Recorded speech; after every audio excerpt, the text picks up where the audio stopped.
사랑하는 여러분, 한 주간에도 평안하셨습니까? 오늘은 제23과 일어나 자리를 들고 걸어가라 라는 제목으로 말씀의 은혜를 나누겠습니다. 나눌 말씀은 요한복음 5장 1절에서 16절까지의 말씀이고, 외울 말씀은 시편 103편 2절에서 3절 말씀입니다. 함께 읽겠습니다. 내 영혼아 여호와를 송축하며 그의 모든 은택을 잊지 말지어다. 그가 내 모든 죄악을 사하시며 내 모든 병을 고치시며. 아멘. 자, 읽겠습니다. 예수님께서는 오순절에 유대인의 율법에 따라 제사를 드리기 위해 예루살렘에 가셨습니다. 그런데 예루살렘에 가셔서는 사람들이 잘 가지 않는 베데스다라는 연못으로 발길을 옮기셨습니다. 이 연못은 성전에서 멀지 않는 곳에 위치하고 있었지만 근처에 성전에서 제사를 지낼 때 쓸 양들을 몰고 가는 양의 문이 있었던 관계로 항상 지저분하고 냄새가 나는 곳이었습니다. 게다가 당시 베데스다 연못에 한 번씩 하늘에서 천사가 내려와 물을 휘젓고 가는데, 그때 가장 먼저 연못에 뛰어들면 어떤 병이라도 깨끗하게 낫는다는 소문이 돌아 이곳저곳에서 도저히 나을 가능성이 없는 수많은 환자들이 몰려와 천사가 내려와 물을 휘젓기를 밤낮 없이 기다리고 있었습니다. 베데스다 연못은 지저분하고 냄새가 나며 죽음의 냄새가 있는, 사람들이 꺼려하는 그런 장소였습니다. 그런 장소에 예수님께서 일부러 시간을 내어 그것도 혼자서 가셨습니다. 그리고 여기저기 자리를 깔고 누워있는 병자들 틈을 비집고 한쪽에 홀로 누워 하염없이 하늘을 바라보고 있는 어느 남자 곁으로 걸어가셨습니다. 그리고 그를 향해 낫기를 원하느냐고 물으셨습니다. 주여, 물이 움직일 때 나를 못에 넣어줄 사람이 없어 내가 가는 동안에 다른 사람이 먼저 가나이다. 그 대답을 들으신 예수님께서는 명령하셨습니다. 일어나 내 자리를 들고 걸어가라. 그 순간 기적이 일어났습니다. 모든 질병이 깨끗하게 나아서 38년 동안 돌처럼 뻣뻣하게 굳어진 관절이 펴지고 다리에 힘이 생겨 벌떡 일어나 누워있던 자리로 둘둘 말고 걸어갔습니다. 38년 된 환자를 고치신 예수님의 기적은 사복음서 중에서 오직 요한복음에만 등장하는 사건입니다. 그렇다면 자, 이제부터 주치입니다. 오늘 전체 내용에 대한 문제제기입니다. 사랑의 사도라고 불린 요한은 왜 이 사건을 특별하게 기록하였을까요? 그리고 본문을 통해 우리가 얻을 수 있는 영적인 교훈은 무엇일까요? 까지 주치입니다. 첫째로 주치면서 함께 읽겠습니다. 주님께서는 고통 중에 있는 우리를 반드시 구해 주신다는 사실입니다.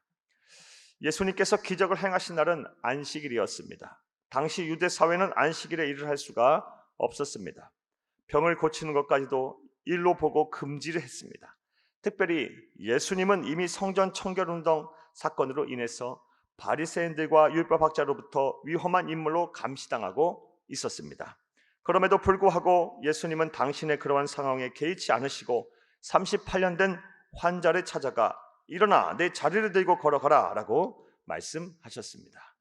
예수님은 자, 주치입니다. 자기 생명을 내놓으시며 우리를 찾아주셨습니다. 그리고 하나님의 나라에 들어갈 수 있는 축복을 누릴 수가 있다면 자기는 어떤 희생을 치러도 만족하시는 분이십니다. 까지 주셔놓습니다. 여러분이 지금 사회에서 어떤 신분이고 어떤 환경에 놓여 있느냐가 중요하지 않습니다.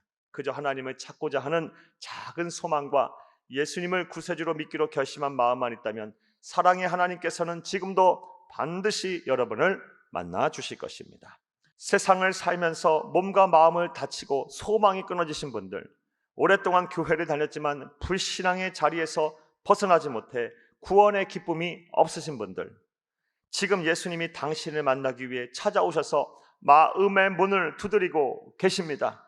마음을 열고 그를 믿으시기를 바랍니다. 그러면 여러분의 가슴에 생수의 강이 흐를 것이며 절망의 자리를 들고 일어나는 기적을 경험하게 될 것입니다. 둘째로 주치면서 함께 읽겠습니다. 하나님의 능력은 소망을 가진 자에게 나타난다는 것입니다. 예수님께서는 그 환자에게 처음 하신 말씀은 바로 네가 낫고자 하느냐 였습니다. 38년 동안이나 병상에 있었으면 낫고 싶지 않은 사람이 어디에 있겠습니까? 그렇다면 예수님이 그러한 질문을 하신 이유가 무엇일까요? 예수님의 질문에 환자는 저 물이 움직일 때 내가 뛰어가고 싶지만 아무도 나를 도와주지 못해 그러지 못한다고 대답하므로 아직도 그가 포기하지 않고 소망을 갖고 있음을 예수님에게 보였습니다. 그리고 주님은 이 작은 소망을 발견하시자 일어나 걸어라 라고 명령하신 것입니다. 주칩니다. 우리가 반드시 기억해야 할 것은 하나님의 능력은 완전히 좌절한 사람에게는 역사하지 않는다라는 사실입니다. 다시 말해 신라 같은 희망이라도 가지고 있는 사람에게 하나님의 능력이 나타난다라는 것입니다. 까지 주칩니다. 그러므로 여러분이 세상을 살다가 아무리 어려운 상황에 처하고 힘든 고비를 겪을지라도 끝까지 포기하지 마시기를 바랍니다. 그리고 예수님을 향해 믿음을 가지고 소망을 품으시기를 바랍니다. 그러면 하나님의 능력이 반드시 나타날 것입니다. 셋째로 주치면서 함께 읽겠습니다. 하나님의 은혜를 받았으면 완전히 변화된 삶을 살아야 한다는 것입니다. 이후 예수님께서는 그 환자를 성전에서 다시 만나셨습니다. 그리고 네가 병이 나았으니 더 심한 것이 생기지 않게 다시는 죄를 범하지 말라라고 말씀하셨습니다. 아마도 그는 38년 전에 어떤 죄를 짓고 병이 들었던 모양입니다. 예수님께서는 그에게 언제 무슨 죄를 지었냐고 묻지는 않으셨지만 주님은 다 알고 계셨던 것입니다. 또 주님은 그가 건강을 회복하면 옛날의 죄를 다시 지을 가능성이 있다는 것 역시 아셨던 것입니다. 이를 통해 주칩니다. 하나님의 기적을 체험한다고 해서 사람이 다 변하는 것이 아니라는 것을 알 수가 있습니다. 예수께서는 지금 우리에게도 똑같은 말씀을 하십니다. 네가 어렵고 고통당할 때 나를 찾고 죄를 회개하는 너를 불쌍히 여겨 고난의 수렁에서 건져주었다. 그런데 그러한 고난이 물러가고 그 기억이 희미해지자 너는 과거에 교만했던 그 모습으로 돌아가는구나. 은혜를 잊어버리고 손에 대서는 안 될 일을 손에 대고 절대 생각하지 말아야 할 것을 마음에 두는구나.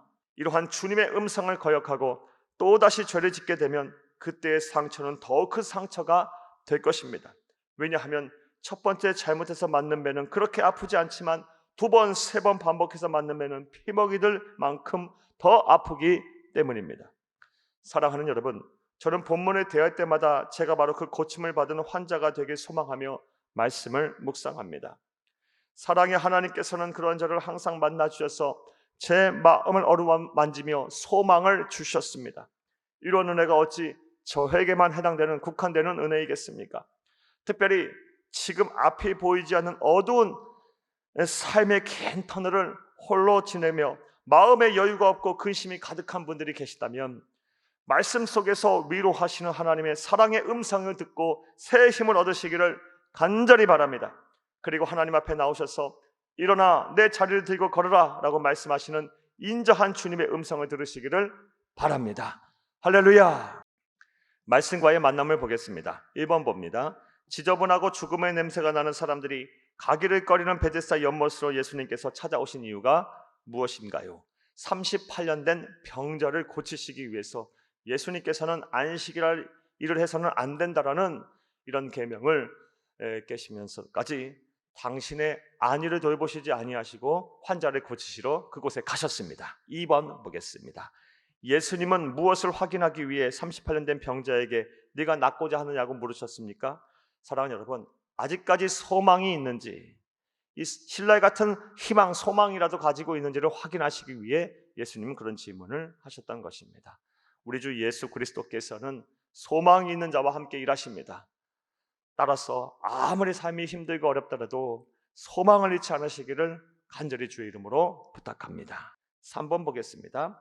하나님의 도우심을 간구했더니 병고침을 받고 삶의 문제가 해결된 경험이 있나요? 그 이후 나의 모습이 어떻게 변화되었는지 생각해보고 함께 나누어 봅시다. 사랑하는 여러분, 이사야서 53장 5절 말씀에 그가 찔림은 우리의 허물 때문이요 그가 상함은 우리의 죄악 때문이라. 그가 징계를 받음으로 우리가 평안을 누리고 그가 채찍에 맞음으로 우리가 나음을 입었도다 라고 말씀하셨습니다. 사랑하는 여러분, 우리 주 예수 그리스도께서는 우리의 병을 고치시기 위해서 친히 채찍에 맞히시며 고난과 수모를 당하셨습니다. 그리고 지금도 우리의 병을 고치기를 원하십니다. 우리 주 예수 그리스도께서는 치료의 하나님 여호와 라파가 되십니다. 이런 하나님을 바라보며 병 낫기를 위해 함께 기도하고 간구하시기를 바랍니다. 하나님의 은혜가 여러분과 함께하기를 간절히 주의 이름으로 축복합니다. 감사합니다.